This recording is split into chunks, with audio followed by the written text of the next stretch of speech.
মা লক্ষ্মী একবার প্রচণ্ড ক্রুদ্ধ হয়ে তার স্বামী জগন্নাথ দেবকেই অভিশাপ দিয়েছিলেন ভিখারি হয়ে যাওয়ার। চলুন কারণটা জেনে নিই। পুরী মন্দিরের কাছে এক দরিদ্র দুঃখী নিম্নজাতির রমণী লক্ষ্মী পুজোর দিন খুব ভক্তি সহকারে মায়ের পুজো করেন। মা লক্ষ্মী প্রসন্ন হয়ে তার গৃহে নিজেই পৌঁছান এবং তাকে সুখ সমৃদ্ধির আশীর্বাদ দেন। এই কথা জগন্নাথ দেবের দাদা বলরাম জানতে পেরে মা লক্ষ্মীকে অস্পৃশ্য বলে গালাগালি করেন এবং মন্দির থেকে বেরিয়ে যেতে বলেন। সেই কথা শোনার পরেও জগন্নাথ দেব কোনো প্রতিবাদ করেননি। তিনিও দাদার আদেশ মেনে তার স্ত্রীকে বেরিয়ে যেতে বলেন।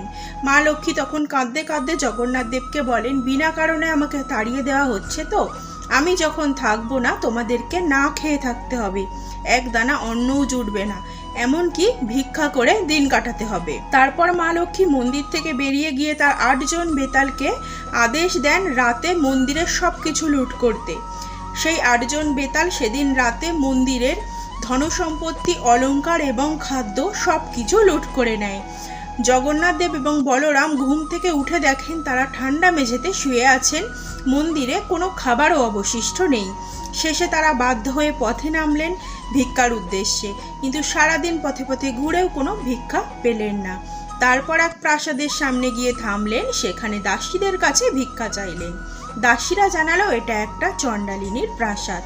তখন তারা সিদ্ধান্ত নিলেন নিজেরাই রান্না করে খাবেন, কিন্তু উনুন জ্বলল না, শুধুই ধোঁয়া উঠল। ক্ষুধা তৃষ্ণায় ক্রুদ্ধ হয়ে বলরাম রান্নার হাঁড়িটাই ভেঙে ফেললেন। শেষে ক্ষুধার কাছে হার মেনে তারা ঠিক করলেন চণ্ডালিনীর রান্না করাই খাবার খাবেন। কিন্তু সেই খাবার মুখে দিয়ে তারা চমকে উঠলেন, সেই স্বাদ তাদের কাছে পরিচিত, এটা তো স্বয়ং মা লক্ষ্মীরই রান্না। শেষে অনেক কষ্টে অনেক ক্ষমা চেয়ে অনুনয় বিনয় করে মাকে প্রাসাদে ফিরিয়ে নিয়ে যাওয়ার জন্য রাজি করালেন। সেই থেকে জগৎ জানল লক্ষ্মী ছাড়া জগৎ অন্ধকার, আর ভক্তির কোনো জাত হয় না।